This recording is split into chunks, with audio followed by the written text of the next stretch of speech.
Hello guys, myself हरसरीन। जय श्री राम और आपका स्वागत है हमारे चैनल में फिट नेचुरल्स में। आज हम लोग अपनी एक वेट लॉस सीरीज चालू कर रहे हैं जिसमें कि आपको वेट लॉस टिप्स देंगे। पहले तो हम लोग डिस्कस करेंगे कि आपका कुछ लोग कह रहे हैं कि वेट लॉस नहीं हो रहा है और क्या रीजंस है उसके पीछे। तो आइए स्टेप बाय स्टेप हम लोग इसके बारे में स्टार्ट करते हैं। सबसे पहले मैं आपसे ये डिस्कस करना चाहता हूँ कि वेट लॉस देखिए एक कोई बहुत बड़ी चीज़ नहीं है, कोई बहुत हवा चीज़ नहीं है कि कोई कर नहीं सकता या बहुत टफ है और उसके लिए कोई आपको मेडिसिन यूज़ करने की ज़रूरत है या तो आपको कोई स्टेरॉइड्स यूज़ करने की ज़रूरत है। ऐसा कुछ नहीं है। कोई भी शॉर्टकट पहली बात तो आपको यूज़ नहीं करना है वेट लॉस में। कुछ चीज़ें हैं जो आपको माइंड में ध्यान रखनी है आज जब आप वेट लॉस कर रहे हो। तो पहली चीज़ है कि आपको थोड़ा सा एक्सरसाइज में कांस्टेंट होना पड़ेगा।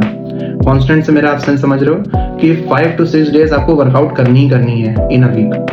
तो ये बहुत बड़ा रीजंस है कि जिसकी वजह से लोग कहते हैं कि मेरा वेट लॉस नहीं हो रहा है, क्योंकि आप देखिए सब चीज़ आपकी डाइट पे नहीं डिपेंड करती है। बहुत सारे लोग कहते हैं कि 80% is diet and 20% is exercise या 60% इज डाइट 40% इज, ऐसा कुछ नहीं है। दोनों चीज़ों का 50-50 होता है। आपका 50% वर्कआउट भी इंपॉर्टेंट है प्लस 50% आपकी डाइट भी इंपॉर्टेंट है। बहुत लोग क्या करते हैं, डाइट तो बहुत अच्छे से फॉलो करते हैं लेकिन वर्कआउट नहीं करते हैं। अब वर्कआउट मल्टीपल उनके रीजंस हो सकते हैं। शायद वो मेहनत करना नहीं चाहते हैं या उनको लगता है कि डाइट इजी है वर्कआउट टफ है, उनको बॉडी में पेन हो जाएगा या कोई इंजरी हो जाएगी, वो डरते हैं किसी इन द सेंस। लेकिन ऐसा नहीं है। आपको दोनों ही चीज़ को इक्वली रखना पड़ेगा जब आप वेट लॉस कर रहे हो। आपको डाइट भी अच्छे से फॉलो करनी है, आपको एक्सरसाइज भी करनी है। दोनों का 50-50 रेशियो जब आपका कंप्लीट होगा तभी एक आपका अच्छा बॉडी बिल्डअप होगा। क्योंकि अगर केवल आप डाइट करोगे ना, वेट लॉस तो नो डाउट आपका 5 to 6 kg हो जाए। क्रैश डाइट भी करोगे, बहुत सारे डाइट आपके यूट्यूब पे पड़े हैं, किसी भी ट्रेनर का आप उठा के फॉलो करोगे या कुछ भी करोगे, लेकिन वेट लॉस होगा। लेकिन क्या होगा, बॉडी में शेप नहीं आएगा आपके। पहली चीज़ है, क्योंकि देखिए कोई भी आपसे आपका कभी वेट नहीं पूछता। कभी भी आप बाहर जाओ तो आपको लोग कैसे जज करते हैं? लोग आपको जज करते हैं जब आप मोटे दिखते हो, पतले दिखते हो, शेप वाइज कैसे देखते हो, लोग तब आपको जज करते हैं। अगर आप मोटे दिखोगे तो लोग कहेंगे हाँ यार ये बहुत फैटी बंदा है, बहुत मोटा है। बहुत पतले दिखोगे तो लोग कहेंगे हाँ यार बड़ा लीन बंदा है यार, इसको तो बॉडी में कुछ है ही नहीं, ना मसल लेना कुछ है। तो सब ऑफिट बंदा देखेगा तो आदमी कहता है हाँ ये बहुत अच्छा वर्कआउट करता होगा, बहुत अच्छी डाइट फॉलो करता होगा। तो मैं यही कहना चाहता हूँ कि सब चीज़ डाइट पे नहीं डिपेंड करती है, आपको साथ ही साथ वर्कआउट भी करना पड़ेगा। तो पहला रीज़न हो जाता है कि आपको कॉन्स्टेंट वर्कआउट करना है अगर आपको वेट लॉस करना है। दूसरा, आपको थोड़ा अपने डाइट और लाइफस्टाइल में चेंजेस लाने पड़ेंगे। चेंजेस इन द सेंस आप समझे कि मैं किस चीज़ पे बात कर रहा हूँ। चेंजेस इन द सेंस जो आपका डेली रूटीन चल रहा है उससे आपको हटके कुछ अलग एक रूटीन, एक अलग रेजिम ऑफ एक्सरसाइज, अलग रेजिम ऑफ डाइट आपको फॉलो करना पड़ेगा।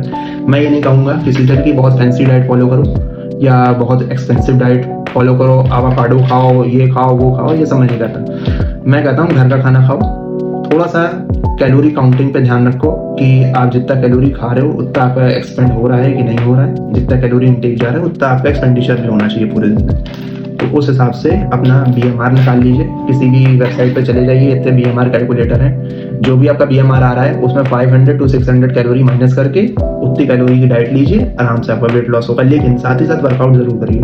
वर्कआउट आप नहीं करोगे तो जितनी कैलोरी आप खा रहे हो उतनी जल्दी आप बर्न नहीं कर पाओगे। समझ लो मेरी बात आप। तो ध्यान रखिए कि आपको डाइट फॉलो करनी है, साथ ही साथ आपको वर्कआउट भी करना है। चाहे आप कोई भी फिजिकल एक्टिविटी करिए, मैं ये नहीं कह रहा हूँ कि केवल वेट ट्रेनिंग करिए या कार्डियो करिए, आप कोई भी फिजिकल एक्टिविटी करिए, क्योंकि दोनों चीज़ें इंपॉर्टेंट हैं। Diet plus workout is very important. एक और रीज़न होता है कि लोग वेट लॉस नहीं कर पाते हैं, कुछ मेडिकल इश्यूज होते हैं, just like hormonal changes, just like thyroid, just like PCOS, PCOD। लेकिन ऐसा नहीं है कि उससे वेट लॉस होता नहीं है, उसका भी एक अलग डाइट होता है, एक अलग एक्सरसाइज पैटर्न होता है। वो आगे हम लोग इस सीरीज में हल्के हल्के डिस्कस करेंगे। ईच एंड एवरी डिजीज को हम लोग लेंगे, हार्मोनल इम्बैलेंस को लेंगे, उसके बारे में आपको बताएंगे कि कैसे उससे आप ओवरकम कर सकते हैं और कैसे अपना वेट लॉस कर सकते हैं। तीसरी चीज़ है जो लोग नहीं करते हैं, सबसे इंपॉर्टेंट चीज़ है मैं बताने चाहूँगा, लोग पेशेंस नहीं रखते हैं। लोग चाहते हैं कि वो ट्रेनर के पास जाएं, उससे कहें सर मुझे वर्कआउट करा दीजिए, 2 महीने 3 महीने मुझे पतला कर दीजिए बिल्कुल। यार देखो, ट्रेनर जो है ना, ट्रेनर भी एक इंसान है, कोई भगवान नहीं है वो, ना कोई वो जादूगर है कि आपको कोई गोली खिला देगा, कोई सप्लीमेंट खिला देगा, लो ये आपका हो गया 3 महीने में वेट लॉस। ऐसा कुछ नहीं होता। और हाँ, जो ट्रेनर्स आपको शॉर्टकट दे रहे हैं जस्ट लाइक स्टेरॉइड्स, कोई पिल्स दे रहे हैं, तो प्लीज़ उसको अवॉइड करिए।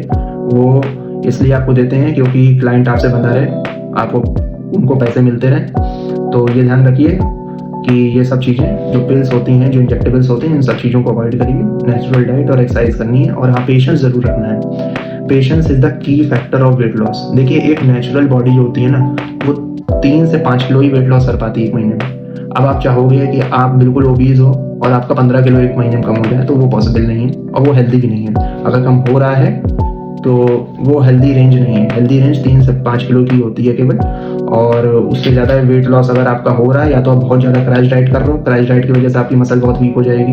आपको हर चीज़ की मात्रा बिल्कुल एडिक्वेट रखनी है अपनी डाइट में, चाहे वो कार्बोहाइड्रेट हो, चाहे वो प्रोटीन हो, चाहे फैट हो। तो बहुत ध्यान रखिए इन सब चीज़ों का, पेशेंस जरूर रखिए, कोई भी क्रैश डाइट मत करिए। हम लोग जनरल डाइट्स के बारे में आगे डिस्कस करेंगे इस सीरीज में, बस मैं पहले ही बता दे रहा हूँ कि क्या क्या लोग नहीं करते हैं वेट लॉस में, इसलिए उनका वेट लॉस नहीं होता है। पेशेंस नहीं रखते हैं, कांस्टेंट डाइट नहीं करते हैं वो, कांस्टेंट एक्सरसाइज नहीं करते हैं वो। ये 3 फैक्टर हैं जिन पे आपका वेट लॉस डिपेंड करता है, और कुछ हार्मोनल फैक्टर्स हैं, लेकिन उसको भी ओवरकम किया जा सकता है डाइट और एक्सरसाइज से। तो थोड़ा सा नॉलेजेबल बनिए, थोड़ा सा, बहुत ज़्यादा गूगल मत करिए, या बहुत ज़्यादा आपको, देखिए, एक ट्रेनर पर ट्रस्ट करके चलना पड़ेगा। आप उस पर ट्रस्ट करोगे, लेकिन आंख बंद के ट्रस्ट मत करना, ठीक है, कि वो कुछ भी दे रहा है, कुछ भी ले ले रहे हो। भगवान ने आपको हाथ, पैर, आँख, मुंह, नाक दिया हुआ है। अपना थोड़ा बहुत सर्चिंग करके आप चीज़ें पता लगा सकते हो कि वो ट्रेनर को क्या दे रहा है, किस पैटर्न के थ्रू आपका वेट लॉस करा रहा है। इतना आपको समझदार हो, इतना आप कर सकते हो, ठीक है। तो ये ध्यान रखिए कि ये कुछ फैक्टर्स होते हैं जिनकी वजह से वेट लॉस नहीं होता है। आगे हम लोग अपनी वेट लॉस सीरीज पे बाकी जितने भी फैक्टर्स हैं उनको डिस्कस करेंगे। तो हमारे साथ फिट नेचुरल्स में जुड़े रहिएगा, बहुत सारी इन्फॉर्मेशन आपको इसके थ्रू मिलेगी, और हाँ, गाइडेंस मिलेगी, नेचुरली कैसे क्या चीज़ करनी है उसकी गाइडेंस प्रॉपर मिलेगी आपको, ठीक है। तो आज हम अलविदा लेंगे आपसे, और नेक्स्ट वीडियो में आपसे मुलाकात करते हैं कुछ नई इन्फॉर्मेशन के साथ, जिससे कि आपको वेट लॉस में जर्नी में आपको हेल्प हो। Thank you. जय श्री राम।